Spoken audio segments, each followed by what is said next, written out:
What is going on, everybody? Happy Wednesday to you. We still have baseball. BobbyFi back with my man, Eric Sheets-Haber. You know, I was in a really good mood last night with about, I would say I think there was one out left in the Angels game. That one hurt a little bit. It was only going to be for an extra 10K, but it would have been for, basically turning a 10K profit night into what it was basically an even night.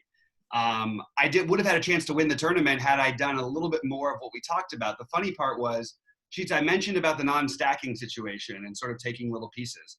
On that particular lineup, I happened to stack Milwaukee without Yelich, which I thought was the one full five-man stack I did, and it worked out pretty good, except for Jorko getting pinch hit for, only getting, I think, one or two at-bats, Pena getting pinch hit for late in the game, and then honestly, then I took my two Red Sox together. I didn't like Bogaerts as much because he was going to be more chalky, even though I liked him in general, but I ended up playing him, and he got me 0 points. And literally anything else I would have done if I just chop it up and did one of my 2-3-2s with that same stack, I would have won it.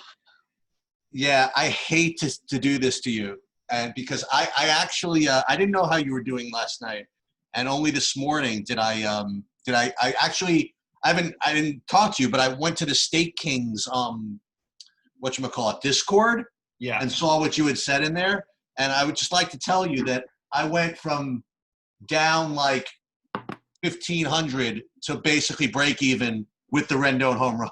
Oh my God! Yeah, the Rendon home run was what the final straw. But seriously, my lineup it didn't take a massive lineup last night. And while I understand, yes, if you're stacking to win big tournaments, but especially when you're playing tournaments with only 1,500 people or whatever. Yeah. Differentiating, and also again, you're picking out power spots. Full stacks are having more trouble these days. But what I did, it's so funny, is the lineups that did okay was basically what you did with Milwaukee, but the opposite. I did the Angel stack with no Trout, so I had the Rendon without having to pay for Trout, who did nothing. You know what I mean? Right. And I used Upton and Ohtani or whatever, and then I just didn't get the rest of it done or whatever it is. But yeah, and Gibson looked like he was going to get run out of town. At least he kind of survived a little bit yesterday. Yeah. And the chalk was fine. What's his name? Sandoval was fine. And, when JDM and when Martinez and the Red Sox guys go 0 for the world, and, baseball's rough, man. You gotta figure it out. Yeah, absolutely. All right, well, let's get right into it because we want to go through this one a little bit quicker than we've been going on some of these last ones. We're going to start off with the Milwaukee-Pittsburgh game, and why don't you share your screen for the people? Well, you want to do it that way? I mean, let's. You want to start with a little slate review real quick? No, we don't have time. Okay, let's do it. No, yeah. I thought we could take care of it much quicker that way. Okay, yeah. So fine. So Milwaukee Pitt, I found that Milwaukee was going to be a team that, but you can't do without the context of the slate, right? Because if you're going to pay up for the guys you want to pay up for, you can't afford some of these things. So let's talk about it. So Milwaukee, definitely some hitters that I kind of want to get out of there. And Pitt actually was going to be one of my attempts to save money, was going to be one of my attempts to go low owned a little bit. But overall, both of them I think are very secondary plays, both teams. Yeah, no interest in particularly the hitters. I don't mind a shot on Yelich, Hira, or Smoke. On Milwaukee, the pitching is interesting because I like both the pitchers quite a bit. You like Musgrove, huh? Oh yeah, absolutely. I mean, this is ridiculous. The guy, it makes no sense why he's this low priced. I understand that this Milwaukee lineup has some tough spots in it, but Musgrove, what did he strike out 7 on opening day? He threw near 90 plus pitches, and he's 5,300 with more pitch upside than almost everybody who's above him. Come on, absolutely play Joe Musgrove. Now, I wouldn't lock him in, but I think he's the natural Yeah, that's really a big deal because if you could play Joe Musgrove, yeah, you could play Cole. Then you could actually get some Yankees and some hitters or whatever. Yeah, and also, I mean, by the way, on the other side of it, you got to like Woodruff and his upside too. Another guy who threw 85 pitches on opening day, didn't look all perfect or anything like that, but certainly against a weak Pittsburgh lineup, you could see him getting through 6 pretty easy and maybe getting 6 or 7 Ks. Definitely has upside. I would have definitely exposure to both of them, but Musgrove is the guy I've got right now as my SP2 for the most part. And I actually like both those plays, Yelich and Smoke. I like playing Smoke, actually. Yeah, you can always play Keston Hara, by the way. I'm telling you. He did good for us last night. I had like 50% of him yesterday. Yeah, he was. I mean, unfortunately, so did everybody else. But like, it was nice when they get there. I'll tell you that. No. It was really frustrating is that I had it in one of my, unfortunately, one of my mess up pitching lineups. My worst overall pitching one. I think was it Samardzija? I can't remember who it was on FanDuel. But I had Hera, Baez, and can't remember who hit the monster one. It's still cashed or whatever, but the pitcher had negative points. It was just frustrating. Anyway, Baez had like 50 fantasy points on FanDuel, and that's all right. Let's move on to the next one. Sheets, you got Tampa Bay, Atlanta. Yeah. So again, in the context of the slate, right? There's going to be two types of builds. There's going to be trying to pay down for pitchers to get way up, and there's going to be trying to pay up for pitchers and try to play Detroit or Kansas City, right? So those are going to be the main places people go. And I just wonder if these kind of like these hitters on like Atlanta and Tampa and stuff like that might get. I know they're going to get overlooked for a reason because they're worst plays, but if these guys end up just super off the board, and I know Morton's tough and Soroka doesn't like to give up a lot of runs either, but again, I'd have to play like a lot of lineups probably to get to these guys. But so overall, I think these are definitely secondary teams. I don't think I need to get to either of these pitchers for exactly that reason. I think Tampa Bay and Atlanta are both very competent hitting teams, and I think that could just find pitchers in much better spots. Yeah, I don't see any reason to get heavily involved here. If I had to play anyone at all in this game in any format, it would be Matt Adams or Brandon Lau. I also think that I like both pitchers in general. I would play Morton if he's going to be like 5% owned. I'm going to throw him in the lineup, which I think he's going to be. He's going to be 5% owned. So I don't mind throwing him in. I actually think he's got deceptive upside. We've seen this Atlanta team strike out quite a bit. We've also seen Morton go long in games in general, though I don't know what he did, what his current pitch thing is.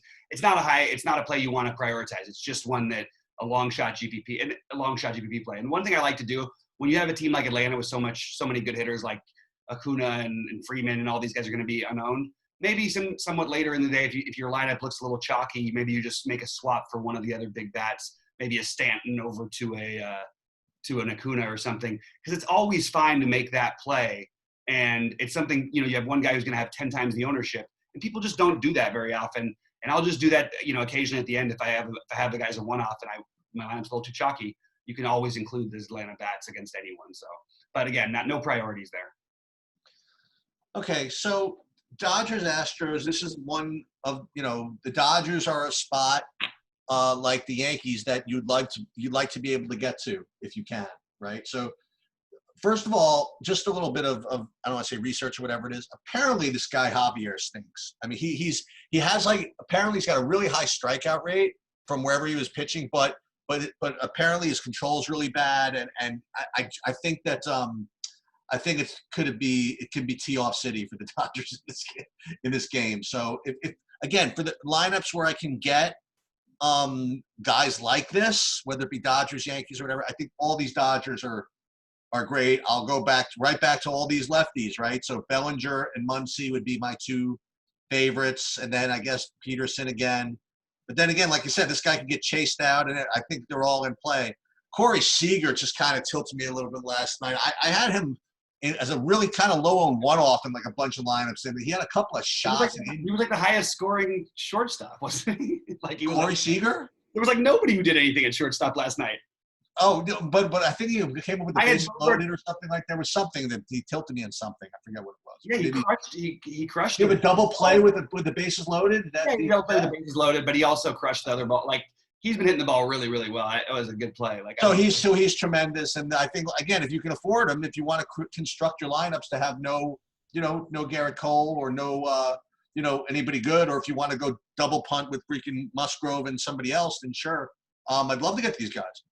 Yeah, I don't mind any part of this game as a stack. I do want to point out that it's odd that the Dodgers total is as low as it is. You would think in this kind of a spot that it would be in the 6+ range, and part of that has to do with the mid-relief of the Astros. Although they do have, it might be more on reputation because they've got a lot of rookies out there. Like, I don't know. I could see the Dodgers definitely being a very strong stack.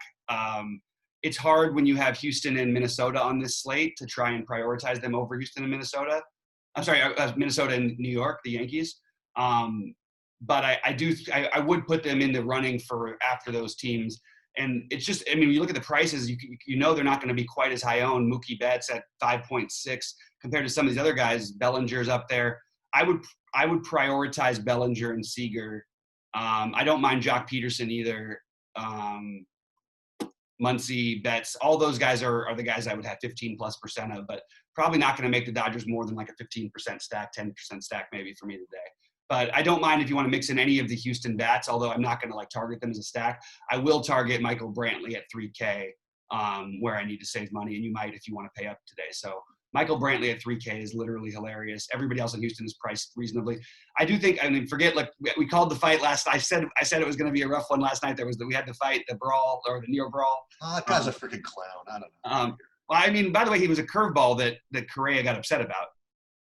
No, I don't know. That pitcher, I think he's just a freaking. Oh, no, he absolutely threw at Bregman, but Bregman deserves it. First of all, I don't like Joe Kelly, but I love him now because I thought that was absolutely appropriate. Maybe not behind his head. That was a little extreme, but this team, we knew this was going to happen.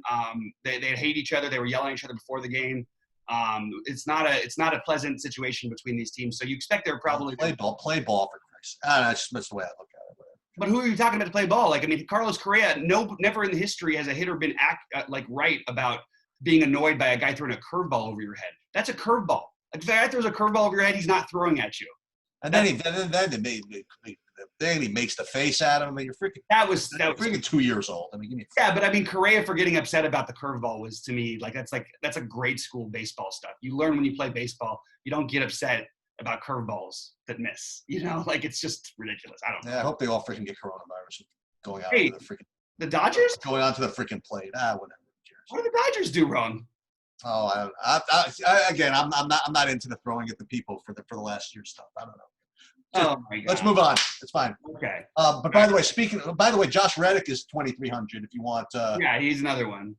Well, and okay, so speaking of like guys that are like literally free, so this Kansas, I don't know what Kansas City did to the price people over the course of the last year to deserve this, but they literally like have these guys priced like they can't play baseball.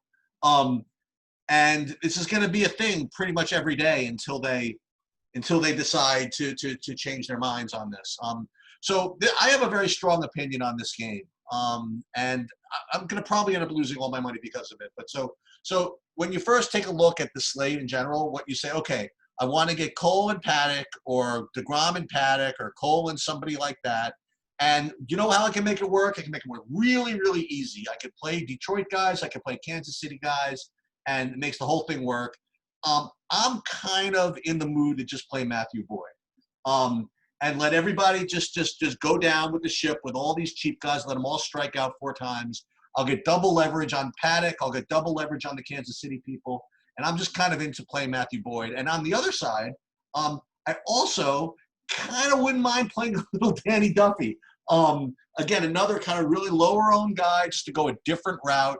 I think you could play both sides of this game from the hitting perspective, but I think that Kansas City is just going to be just so high owned that you either can play them with like high priced bats and then like somehow use DeGrom instead of Cole or something like that. I don't know how you get different at all by playing, or if you want to leave like 4,000 on the table, like playing Kansas City or something like that.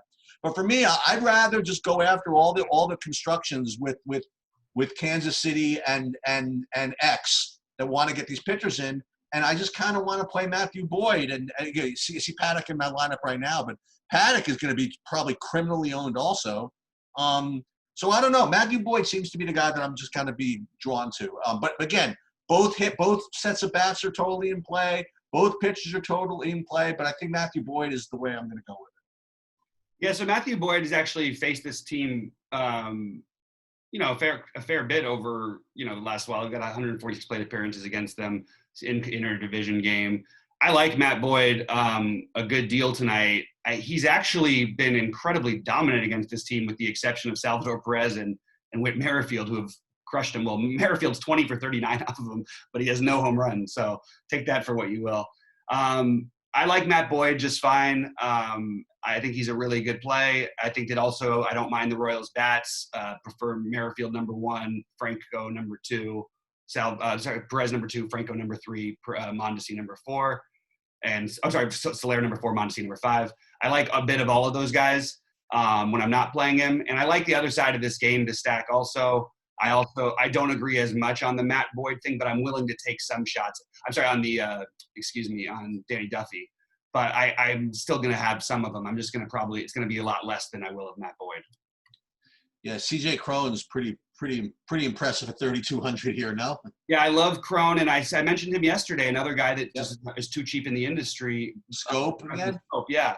And I would say that on FanDuel on certain nights, now maybe night's not the night, but in some spots, like we have such great pricing on all these second basemen, but second base is becoming loaded. Like last night, like 5 or 6 of the highest scorers were playing second base.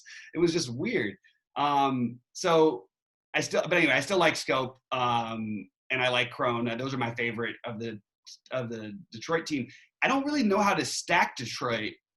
I don't really like any of the individuals all that much, except for those 2. So I guess you just throw in one of the Candelario or Goodrum with them and then call it a day. That's probably what I would do. I don't think I would go more than I, for whatever reason, have Candelario. It's not set yet, but I don't have him starting in my first look here. I've got him, but obviously these. I have him in my lineup here, but I have to go back and look. I don't know why he wouldn't just be in there every day, but yeah, I don't know. He's a switch hitter, so.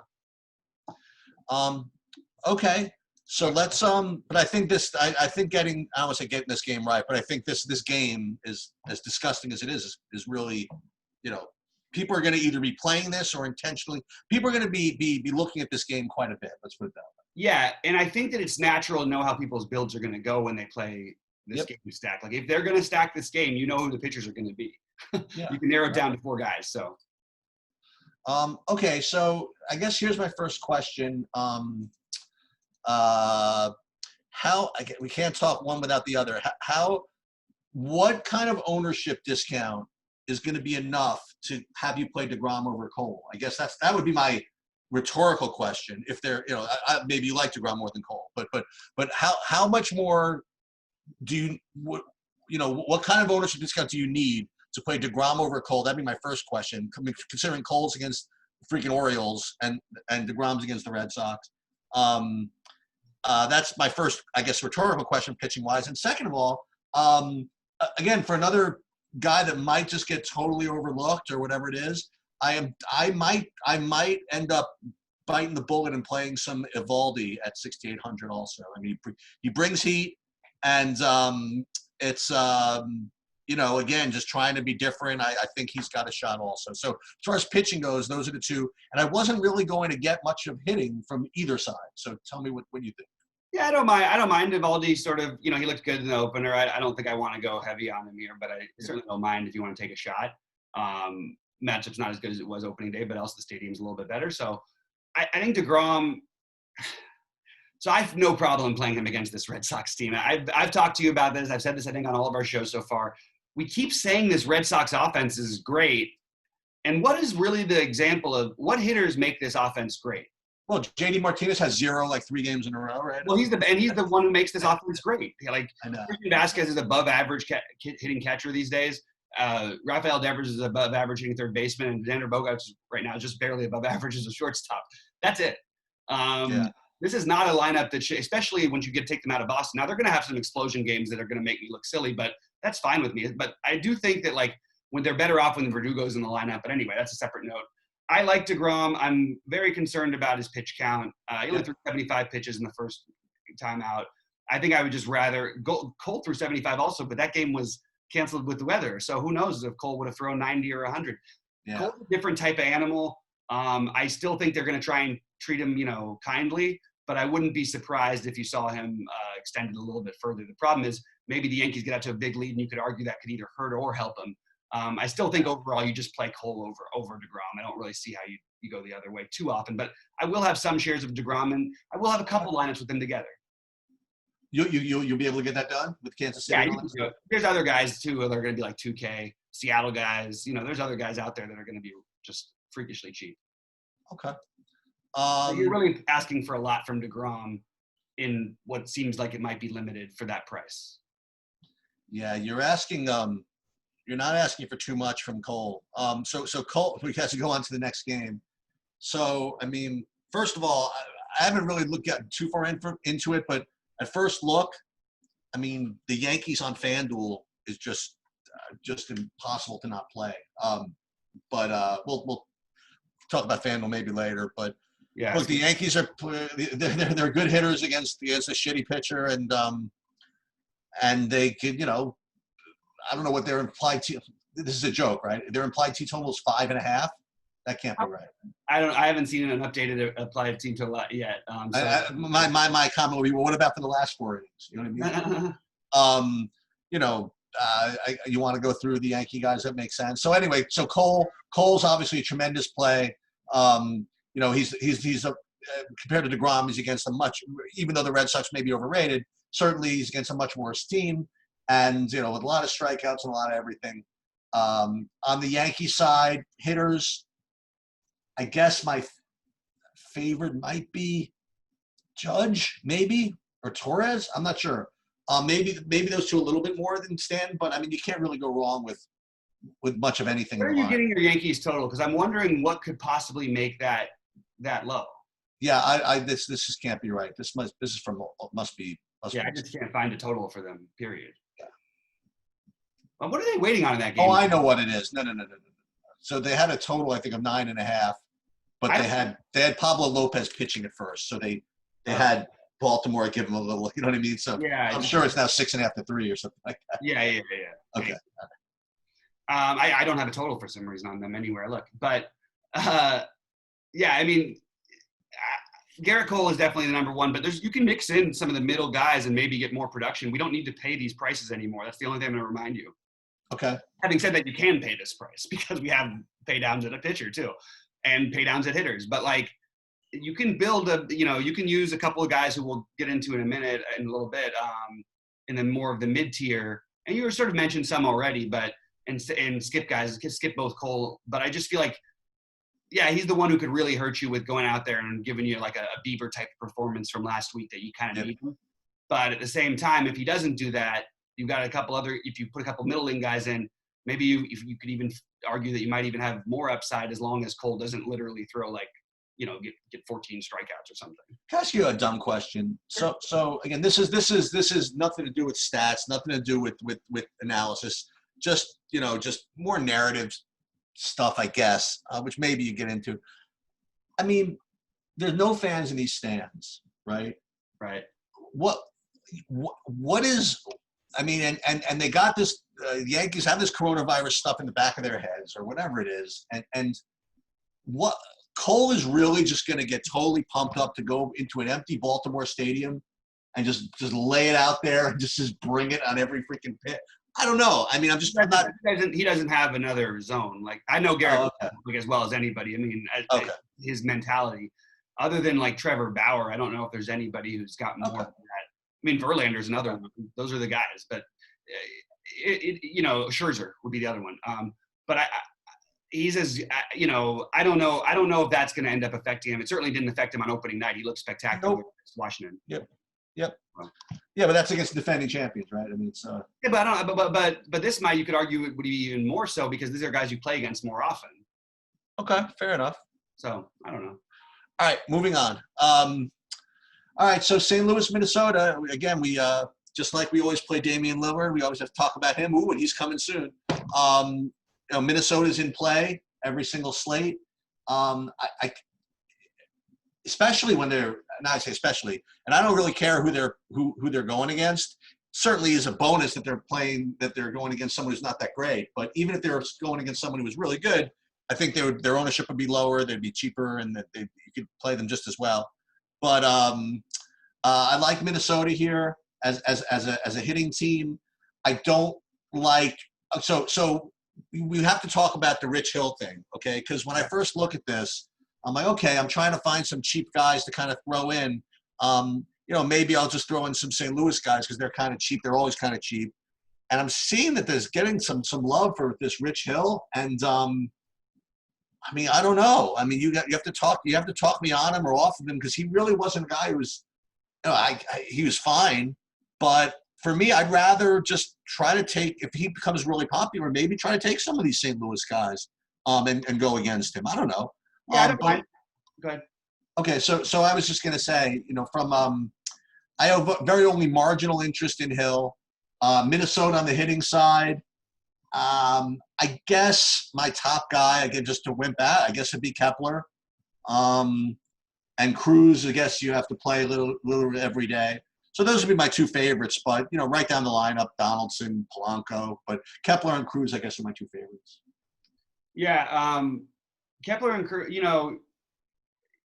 that would, Kepler would be interesting because it's, got the lefty-lefty situation, which Hill has always been. I'm sorry. I'm sorry. It's De Leon. I'm sorry. I got the pictures mixed up. Yeah, he's righty.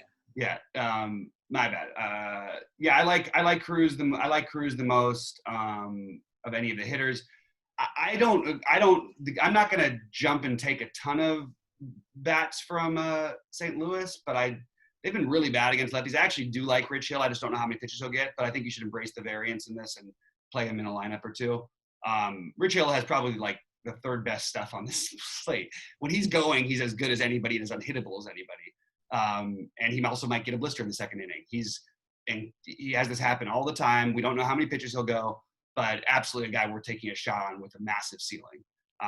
Even at like 80 pitches, I've seen him strike out. I mean, he can get it going when he's got the curveball working. But I don't know that I'm going to end up, again, I don't know how many pitches, so it's a little bit too volatile. But I would play Goldschmidt. He'd be my priority. I don't, I say these St. Louis bats, but then it's hard to figure out the ones you like. I think it'd be Goldschmidt or Tommy Edman for me. You don't like DeJong at DeJong's fine. Okay. I mean, Rich Hill had the best numbers against righties the last full season he pitched, except for one guy, and that was DeGrom, and that was not for lefties. That was for all pitchers in baseball. Really, he dominated right-handed. They hit like 180 off of him. It was absolutely nuts that one year. I'm not saying it's going to be the same right now, but just something to keep in mind that it's not like you have this gas can going up there against these guys who's going to just get shellacked. And now he might. That always could happen in baseball, but there's no reason for me to assume that. So on the Minnesota side, you got to like everybody. I think the number ones, I would go Cruz, Donaldson, and Polanco as my 1, 2, 3, and then it's really close between Garver, Kepler, Sano, and Rosario. But I like all of them, man. I'm going to be over the field, overweight on the popular stacks today, and I can do it differently. I mean, look, I can play Miguel Sano and get 1% ownership like I did last night on him if I want to play this stack. You know what I mean? I can play Byron Buxton and get 3 or 4% ownership on him batting ninth. So that's the route I think you should take if you're going to fully stack it. But you could also just pick out the power bats. This is the spot where I will have at least one Minnesota player in every one of my lineups probably. Same thing with the Yankees. I'm just going to go overweight on the great spots to me today, even if they're going to be high owned, and I'll find other ways to differentiate elsewhere or in stacks like I mentioned. Okay, so San Diego against San Francisco. So I'm not, I didn't want to trash on Paddock before. I mean, when I was talking about Matt Boyd being so great, whatever. But I mean, the fact is that Paddock is in a dream matchup. He pitched very, very well in his first game back, and he's against a bad hitting team in a perfect ballpark, right? So he's a very, very strong play. If you have to see where ownership comes and where else you want to differentiate and all this stuff, but he certainly is a very, very strong play. And in certain lineups, I'm gonna have him. Let's just put it that way. I struggled with whether I need to go and do something like Cueto, who actually was not bad against the Dodgers the other day. No, he's got stuff, man. Yeah, and at 6K, if for whatever reason. Yeah, look, the ballpark's the same for him, right? So, and it's not like San Diego's the greatest team in the world. And if something like Musgrove becomes really chalky or something like that, I have no problem sprinkling in a little Cueto. Again, just the chalk build seems so obvious to me that any little tiny thing I can do without going overboard to overcome that, I might be interested. So I would play a little Cueto. Yeah, my issue is that, I mean, he was pitching perfectly against the Dodgers on like 60-something pitches, and they pulled him out of the game. So I don't really, right, know what I can expect from him pitch-wise. But he is a guy who can manage innings really efficiently at times. He's an interesting pitcher. Like I always like to play him I always used to like to play him, I should say. I don't think that I would go there today personally. I just would side with Paddock. I like him here. Not going to be interested in any of the bats from here. Although, look, the Padres make sense on some ways on paper. I think I'll just play some Tatis every day, and I'll play some Machado. But probably just Tatis is the guy you kind of want to make sure you have 10% of every day, just because he might be the best, the best, like literally one of the best 10 hitters in baseball. So that's it. Okay.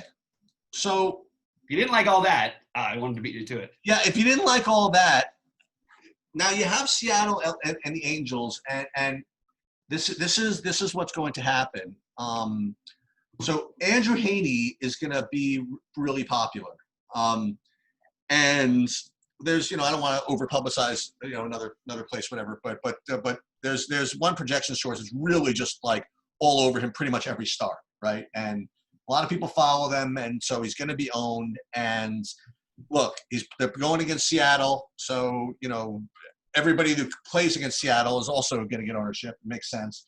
So look, he's certainly in play, but once again, depending on your lineups, you don't want to go, for example, even if you wanted to go if you didn't want to play Cole, if you wanted to do something like Heaney Paddock, you're not really fooling anybody. You know what I mean?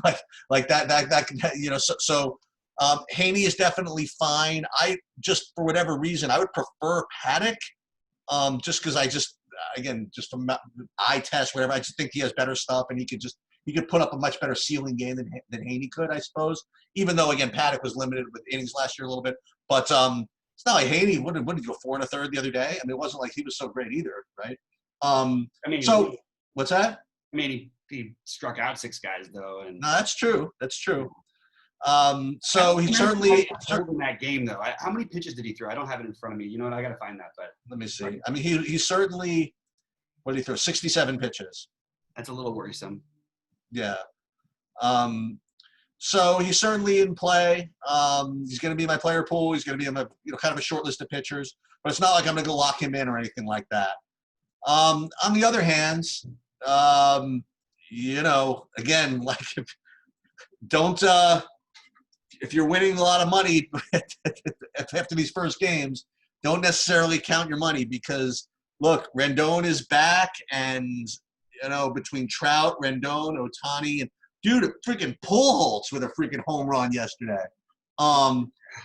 Yeah, and Upton. I mean, this is a very formidable bunch of hitters against Justin Dunn.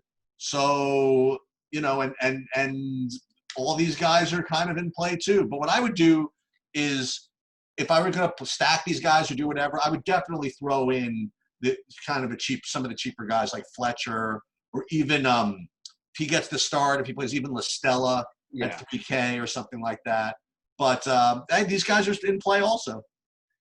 For sure. I will have some ownership of everyone here except for Albert Pujols. I'm not going to use my first base spot there. Right. I will play, look, I'm not going to go crazy with them, and probably more as like a 2 or 3 man, but all of them make sense. It just makes the lineup so much better with Rendon in it. Now this is one of those lineups we should really be afraid of. You got Ohtani in there, especially when they're both in there. It's a really dangerous lineup. Then you got Castro down at the bottom, who's a decent hitting catcher. It makes sense for stacks, like a little bit of power there. So I like all of this. I would probably go Trout 1, Ohtani 2, Rendon, Upton 3, and then everybody else sort of fits as the same, like 10%-ish kind of a play. Here, let me ask you this. Who do you like better as a stack, Milwaukee or the Angels? Angels. Okay. I don't like Milwaukee as a stack. Okay. Then it's the Angels. Yeah, there you go. All right, real quick sum up of some of the top overall plays that I've got. Personally, and you can tell me sort of what you're thinking. I've got Garrett Cole, my highest owned pitcher, followed by a tie between Musgrove, Paddock, and Heaney, followed just barely by Boyd. And now I'll mix those up, and maybe my pitching is a little chalky. So the guys I'm going to mix in, are going to be the Woodruff, DeGrom, Eovaldi, Rich Hill, Duffy. That's it. And I just will throw one of those in with some of these higher owned guys. because like you said, playing these two guys together, those top 4 pitchers are going to be very, very, very, very popular. So here's my comment. If I play Cole and Paddock together, for example, then there will be no Kansas Cities. You know what I mean?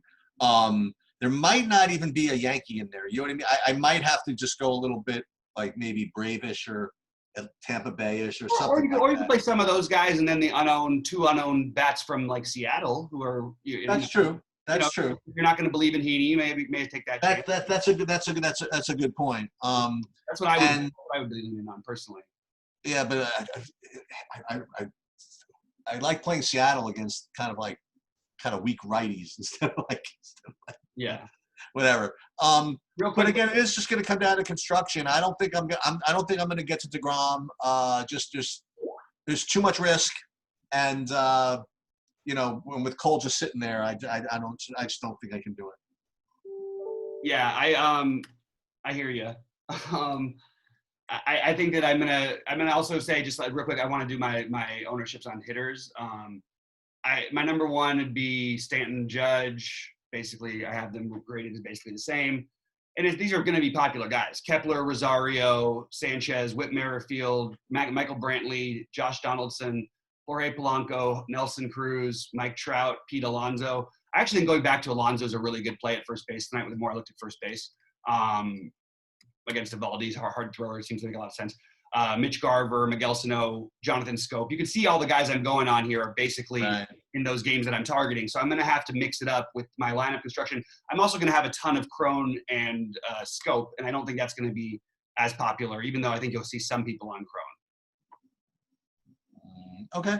So anyway, that's where I'm at. And then real quickly on FanDuel, I just want to say Heaney 7,100 over there. I like him as a pitcher over there, maybe the strongest pitching option.